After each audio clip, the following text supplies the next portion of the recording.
शांति।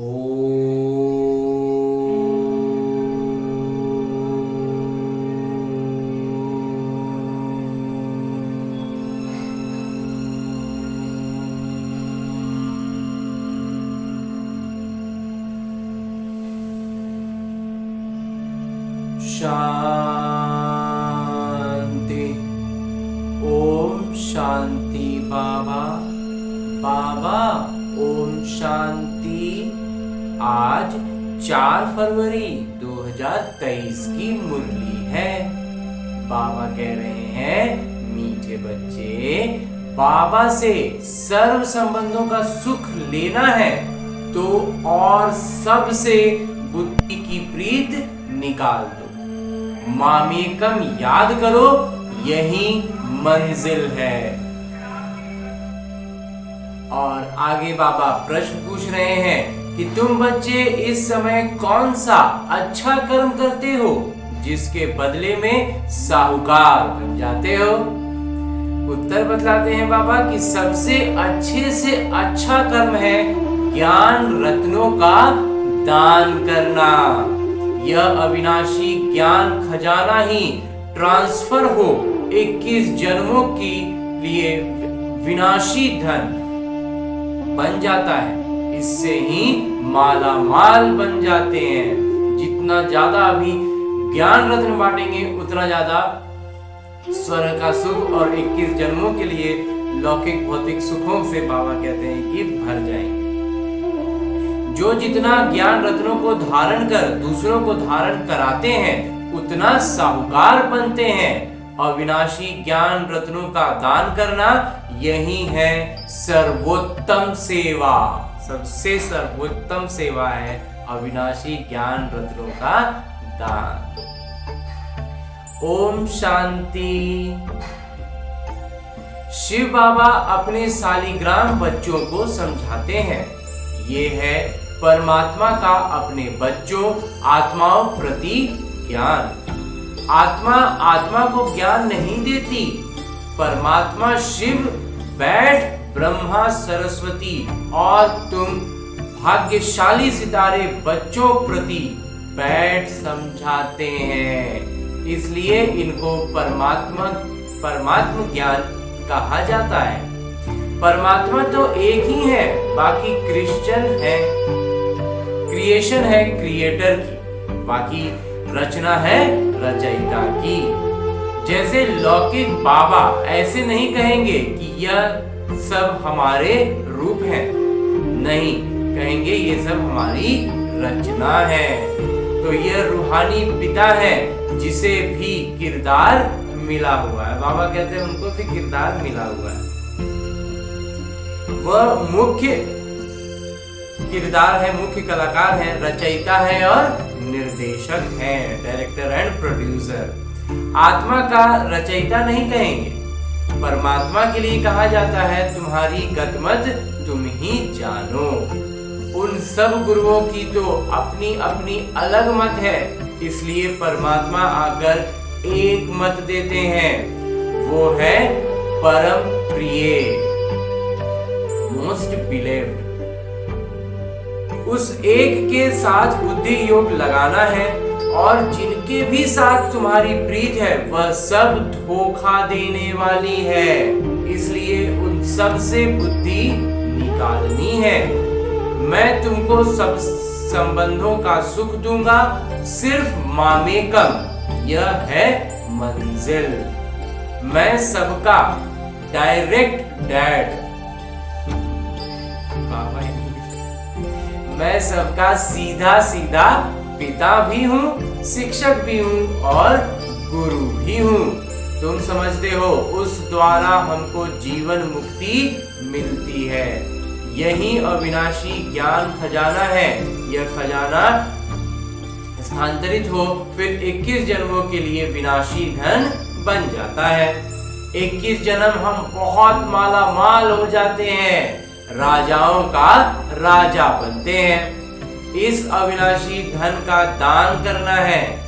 पहले तो विनाशी धन दान करते थे तो अल्पकाल क्षणभंगुर सुख दूसरे जन्म में मिल जाता था। लौकिक धन दान करेंगे तो अगले जन्म में उसका सुख मिलेगा, ऐसा नहीं कि नहीं मिलेगा, लेकिन एक ही जन्म मिलेगा। कहा जाता है कि बीते जन्म में कुछ दान पुण्य किया है जिसका फल मिला है, वह फल एक जन्म का ही मिलता है, लेकिन जन्म जन्मांतर की प्रारब्ध नहीं कहेंगे, जन्मों जन्मों तक मिले ऐसा नहीं होगा। तो हम जो अब करेंगे उसकी प्रारब्ध हमको जन्म जन्मांतर मिलेगी। तो अब यह है अनेक जन्मों की बाजी, परमात्मा से बेहद का वर्षा लेना है। सबसे अच्छा कर्म है अविनाशी ज्ञान खजाना दान करना।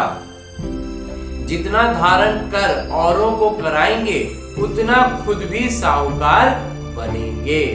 सबसे अच्छा कर्म है अविनाशी ज्ञान खजाना दान करना। जितना धारण कर औरों को कराएंगे उतना खुद भी साहूकार बनेंगे, औरों को भी बनाएंगे।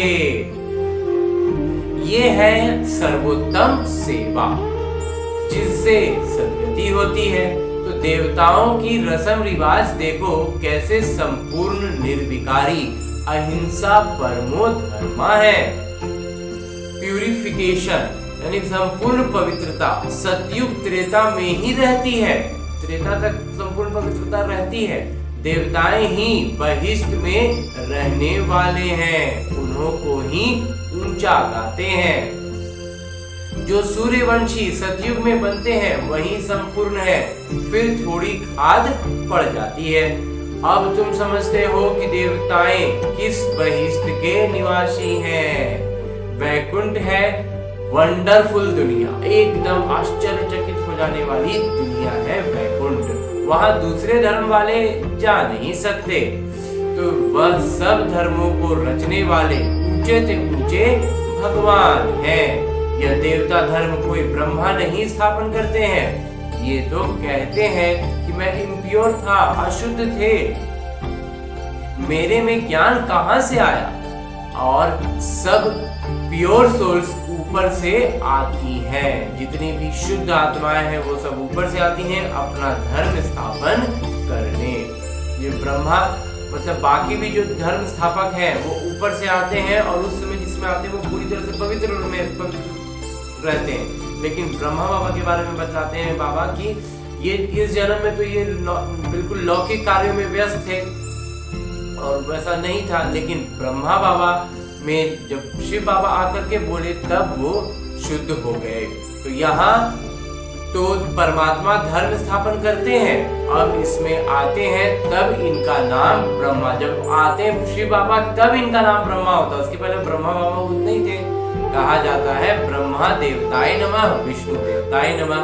अब प्रश्न उठता है कि इन देवताओं से मनुष्य सृष्टि रची गई क्या?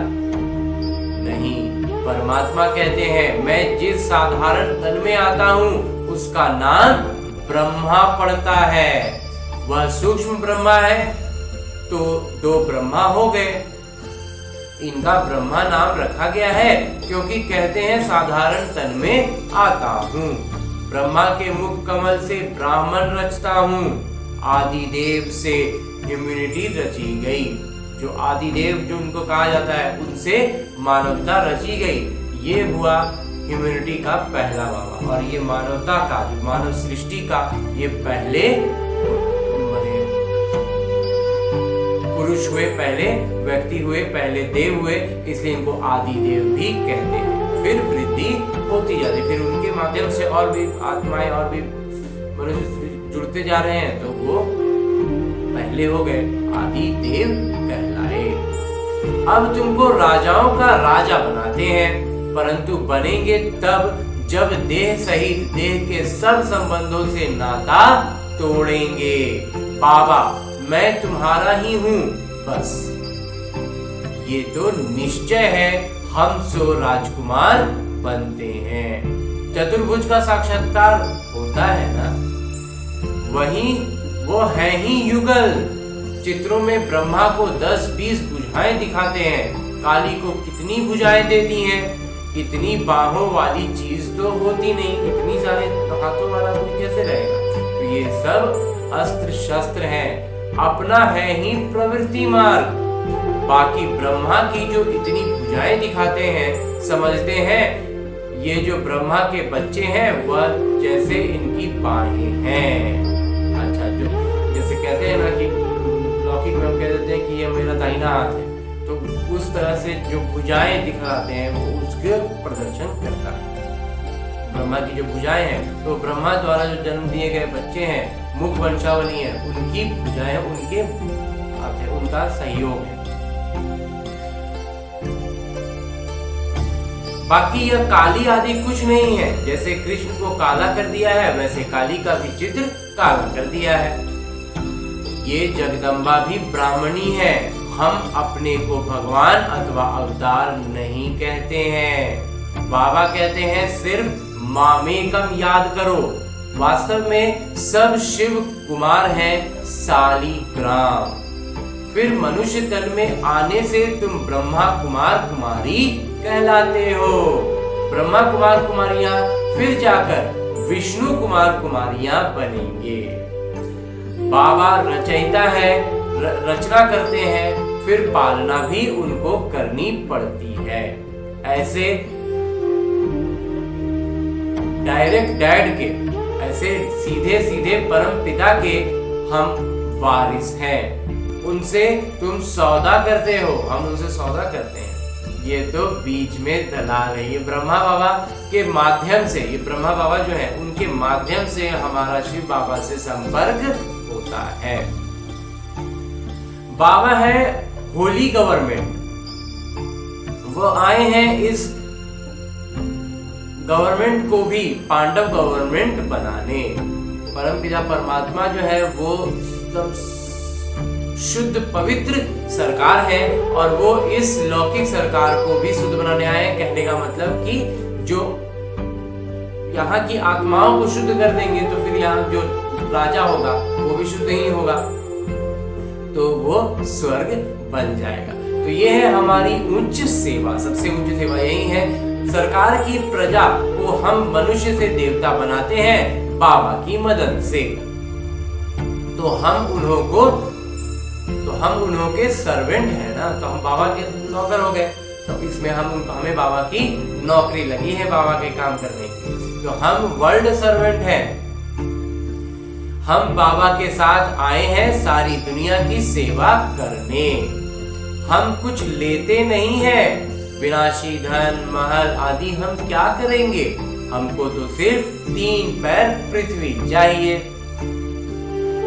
तुम बच्चों को अभी सच्चा सच्चा ज्ञान मिल रहा है। शास्त्रों के ज्ञान को ज्ञान नहीं कहेंगे, वह भक्ति है। ज्ञान मतलब सद्गति, सद्गति मतलब मुक्ति, जीवन मुक्ति। जब तक जीवन मुक्त नहीं हुए हैं तब तक मुक्त भी नहीं हो सकते। हम जीवन मुक्त होते हैं, बाकी सब मुक्त होते हैं। हम ब्राह्मण बच्चे ही जीवन मुक्त हो सकते हैं, बाकी सारे क्या होते हैं? सिर्फ मुक्त। तब तो कहते हैं तुम्हारी गतमत तुम ही जानो।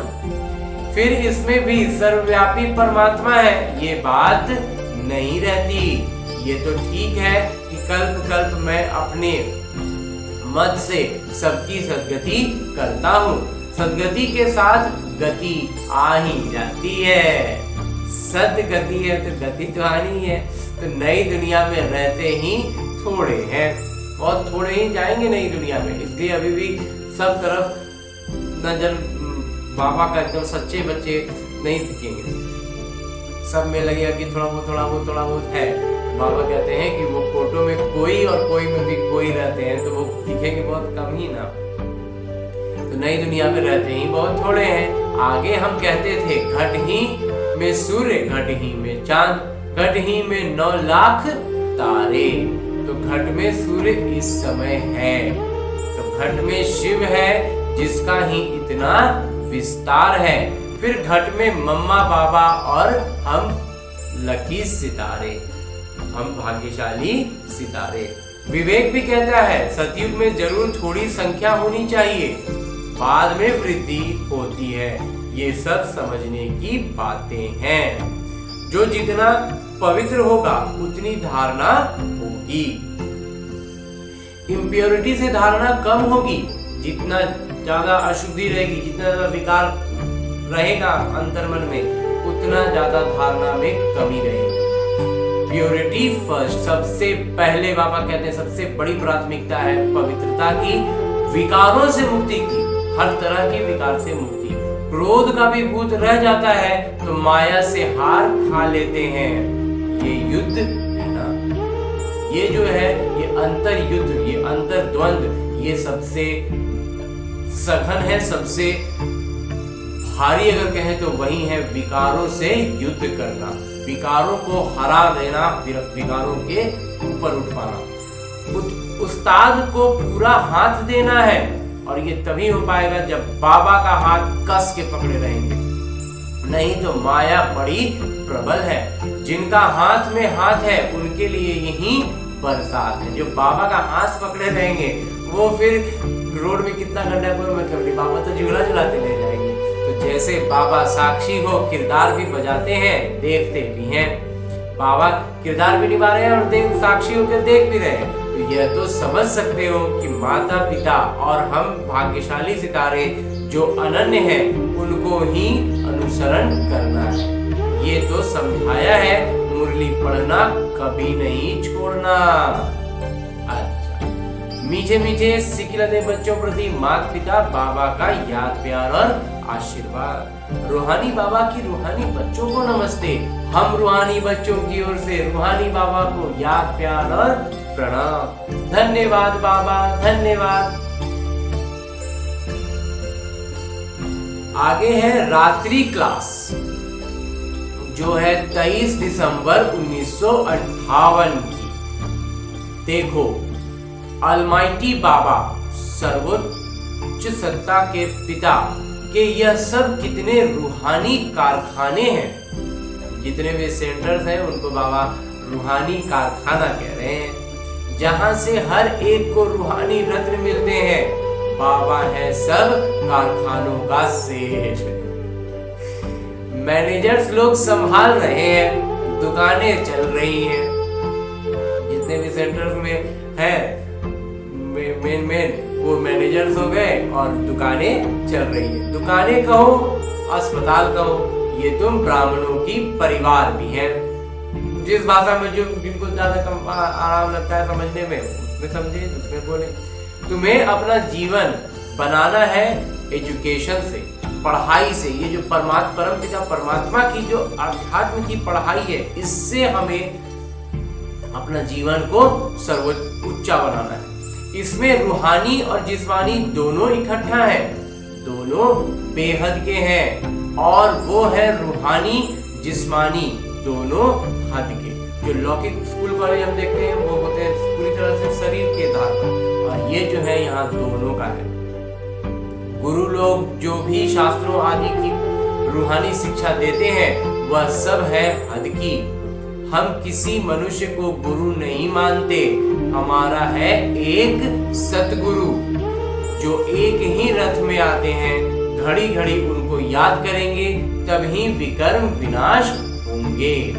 तुमको धन उस ग्रैंडफादर से मिलता है, परम पिता परमात्मा से मिलता है, इसलिए उनको याद करना है। नहीं, सिर्फ इसलिए नहीं याद करना है बाबा की कल हमको धन संपत्ति चाहिए इसलिए बाबा को याद करें, ऐसा नहीं है। कोई भी कर्म ऐसा नहीं करना है जो विकर्म बने। हाँ, विकर्मों से मुक्ति करनी है, विकर्म विनाश करने हैं। सतयुग में कर्म अकर्म होते हैं, यहाँ कर्म विकर्म होते हैं, क्योंकि 5 भूत हैं। कर्म करते समय उसमें विकार मिक्स हो जाता है, जुड़ जाता है, इसलिए वो विकर्म बन जाता है। बिना विकार का निर्विकारी होकर करेंगे तो वो अकर्म होगा। तो हम बिल्कुल सुरक्षित हैं। जितना ज्यादा हम विकारों से मुक्त होते जाएंगे उतना ज्यादा हमारे कर्म शुद्ध होते जाएंगे। बाबा कहते हैं विकार दान में दे दो, फिर अगर वापस लिया तो नुकसान हो जाएगा, दे के वापस लेंगे तो नुकसान हो जाएगा। ऐसा मत समझना कि छिपाकर करेंगे तो पता थोड़ी ही पड़ेगा। परमपिता परमात्मा से कुछ छिप नहीं सकता। धर्मराज को तो पता पड़ेगा ना। इस समय ही बाबा को अंतर्यामी कहा जाता है। हर एक बच्चे का रजिस्टर वह देख सकते हैं। हम बच्चों के अंदर को जानने वाले हैं, इसलिए छिपाना नहीं चाहिए। ऐसे भी चिट्ठी लिखते हैं कि बाबा हमारे से भूल हुई है, माफ करना। धर्मराज की दरबार में सजा नहीं देना, जैसे कि डायरेक्ट शिव बाबा को लिखते हैं तो बाबा के नाम पर इस पोस्ट बॉक्स में चिट्ठी डाल देते हैं, जो चिट्ठी डालने की जगह होती थी पहले। तो भूल बताने से आधी सजा कम हो जाएगी। यहाँ शुद्धि बहुत चाहिए। बता दिए गलती, मतलब कि अपनी गलती को स्वीकार किए और आगे न करने की मन में भावना आई तब बताएं, और अगर ऐसा नहीं है तो बताने में हिचकिचाएंगे। इसलिए बाबा कहते हैं कि सबसे प्रमुख है शुद्धि। सर्वगुण संपन्न, 16 कला संपन्न यहाँ बनना है। यहाँ आत्मा से, आत्मिक रूप से यहाँ बन जाएंगे तब तो फिर स्वर्ग में जाएंगे, तो हम बने बनाए रहेंगे। तो बनाने का काम ही तो अभी करना है। रिहर्सल यहाँ होगी, फिर वहां प्रैक्टिकल पार्ट बजाना है। यहाँ पर पूरा फाइनल रिहर्सल हो जाएगा, एकदम सब कुछ एकदम फाइनल तैयार हो जाएंगे सब तरह से। तब बाबा कहते हैं कि हमें वास्तविक स्वर्ग दिया जाएगा। अपनी जांच करनी है, कोई विकर्म तो नहीं करते हैं। संकल्प तो बहुत आएंगे, माया बहुत परीक्षा लेगी, डरना मत। बहुत नुकसान होंगे, धंधा नहीं चलेगा, टांग टूट जाएगी, बीमार हो पड़ेंगे, कुछ भी हो जाए बाबा का हाथ नहीं छोड़ना। बाबा फिर से कह रहे हैं, बहुत नुकसान होंगे, धंधा नहीं चलेगा, टांग टूट जाएगी या बीमार हो पड़ेंगे, कुछ भी हो जाए आगे इनके जीवन में, जो कुछ भी हो, बाबा का हाथ नहीं छोड़ना है।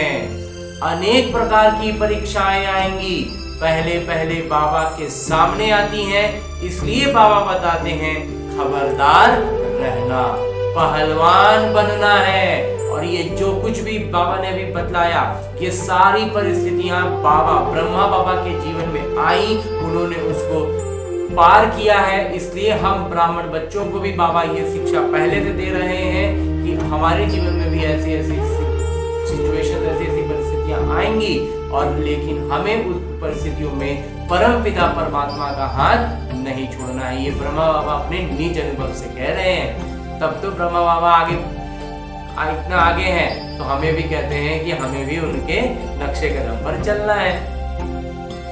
देखो, भारत में जितनी सबको छुट्टियां मिलती हैं, इतनी और कहीं नहीं मिलती, परंतु यहाँ हमको एक क्षण की भी छुट्टी नहीं मिलती, क्योंकि बाबा कहते हैं श्वासोश्वास याद में रहो, हर सांस में बाबा की याद जाती रहे, एक एक श्वास अनमोल है। तो बर्बाद कैसे कर सकते हैं? तो जो बर्बाद करते हैं वह पद भ्रष्ट करते हैं। इस जन्म का एक एक श्वास बहुत बहुत बहुत कीमती है। रात दिन बाबा की सेवा में रहना चाहिए। तुम अलमाइटी बाबा के ऊपर, सर्वोच्च सत्ता जो परम पिता परमात्मा है, उनके ऊपर आशिक हो या उनके रथ पर हो या दोनों पर, जरूर दोनों का आशिक होना पड़े। बुद्धि में यह रहेगा कि वह इस रथ में है, इनके कारण तुम इस पर आशिक हुए हो, तो मतलब ब्रह्मा बाबा के प्रति भी भावना है, शिव बाबा के प्रति भी भावना है। और शिव ब्रह्मा बाबा के प्रति इसलिए है क्योंकि उन्हीं के माध्यम से हमें शिव बाबा का प्यार मिल रहा है, तो इसलिए बाबा कहते हैं कि दोनों पर आशिक हुए हैं।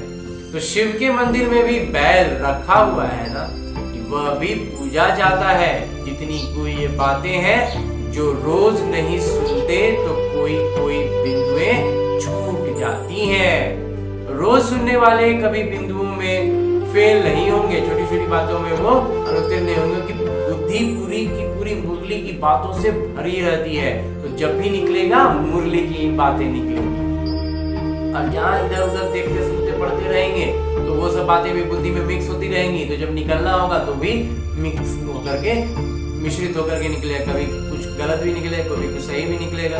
इसलिए भरने का काम ही शुद्ध कर देना है, तो निकलने का काम तो स्वाभाविक ही शुद्ध हो जाएगा। बाबा कहते हैं शिष्टाचार भी अच्छे रहेंगे। जब बुद्धि में सारा कुछ अच्छा रहेगा तो फिर शिष्टाचार तो अच्छा रहना ही है। बाबा की याद में बहुत फायदा है, बहुत प्रॉफिट है। फिर है बाबा की ज्ञान को याद करना। योग में भी फायदा और ज्ञान में भी फायदा। तो बाबा को याद करना इसमें है मोस्ट प्रॉफिट, सबसे ज्यादा फायदा अगर में है किसी में है तो है बाबा को याद करना। उससे ज्ञान भी आ जाएगा और ज्ञान से भी फायदा होगा, क्योंकि विकर्म विनाश होते हैं और पद भी ऊंचा मिलता है। विकर्म भी विनाश हो जाते हैं, पद भी ऊंचा मिलता है और सब कुछ अच्छा ही अच्छा होता है, फायदा ही फायदा होता है। अच्छा, मीठे मीठे सिकिलते बच्चों प्रति माता पिता बाबा का याद प्यार और आशीर्वाद। रूहानी बाबा की रूहानी बच्चों को नमस्ते। हम रूहानी बच्चों की ओर से रूहानी बाबा को याद प्यार और प्रणाम। धन्यवाद बाबा, धन्यवाद। मुरली के लिए भी धन्यवाद और इस अनूठे अलौकिक ब्राह्मण जीवन के लिए भी बहुत बहुत बहुत धन्यवाद। धारणा है कि श्वासोश्वास बाबा को याद करना है, एक भी श्वास व्यर्थ नहीं गंवाना है। कोई भी कर्म ऐसा नहीं करना है जो विकर्म बन जाए।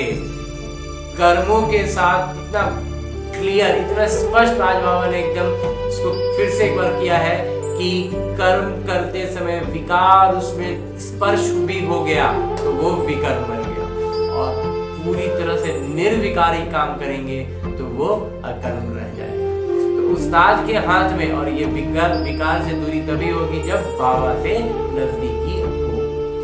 उस्ताद के हाथ में हाथ दे संपूर्ण पावन बनना है। कभी क्रोध के वशीभूत होकर माया से हार नहीं खानी है, पहलवान बनना है। और आगे बाबा वरदान दे रहे हैं। वरदान देते हुए बाबा कहते हैं कि समर्थ स्थिति के आसन पर बैठ, व्यर्थ और समर्थ का निर्णय करने वाले स्मृति स्वरूप भव। जब हम समर्थ की स्थिति में होंगे, उसके आसन पर विराजमान होंगे, तो व्यर्थ और समर्थ को निर्णय करने वाले आसानी से बन जाएंगे और ये हमारी स्मृति स्वरूप होगा। इस ज्ञान का एसेंस, इस ज्ञान की जो खुशबू है, इसकी जो प्रभाव है, ये इसकी स्मृति स्वरूप बनना है। उस हम झलके, जो बाबा कहते हैं कि बाबा के ज्ञान में हमें ऐसा प्रत्यक्ष होना है, इतना पारदर्शी हो जाना है कि पूरा पूरा बाबा का ही ज्ञान नजर आए, बाबा की ही प्रत्यक्षता हो। हर कार्य करने के पहले इस वरदान द्वारा समर्थ स्थिति के आसन पर बैठ निर्णय करो कि यह व्यर्थ है या समर्थ है, फिर कर्म में आओ। कोई भी काम को करने के पहले ये देख लेना है कि व्यर्थ है कि समर्थ है, तब फिर कर्म में आओ। कर्म करने के बाद फिर जांच करो कि कर्म का आदि, मध्य और अंत तीनों काल समर्थ रहा। यह समर्थ स्थिति का आसन ही हंस आसन है। इसकी विशेषता ही निर्णय शक्ति है। निर्णय शक्ति द्वारा सदा ही मर्यादा पुरुषोत्तम स्थिति में आगे बढ़ते जाएंगे। जितना सही निर्णय ले पाएंगे, जितना सही सोच पाएंगे, को तुरंत व्यर्थ और समर्थ को छांट पाएंगे कि ये व्यर्थ है, ये समर्थ है, व्यर्थ नहीं करना है, समर्थ करना है। जितना ज्यादा ऐसा करते जाएंगे तो उतने ज्यादा हम मर्यादा पुरुषोत्तम स्थिति में आते जाएंगे। और अंत में स्लोगन है, मुरली का उपदेश है कि अनेक प्रकार के मानसिक रोगों को दूर भगाने का साधन है साइलेंस की शक्ति, शांति की शक्ति। पूरी तरह से शांति की अवस्था में जाएंगे तो अनेक प्रकार के मानसिक रोग तो स्वतः ही भाग जाएंगे। अच्छा, ओम शांति बाबा। बाबा ओम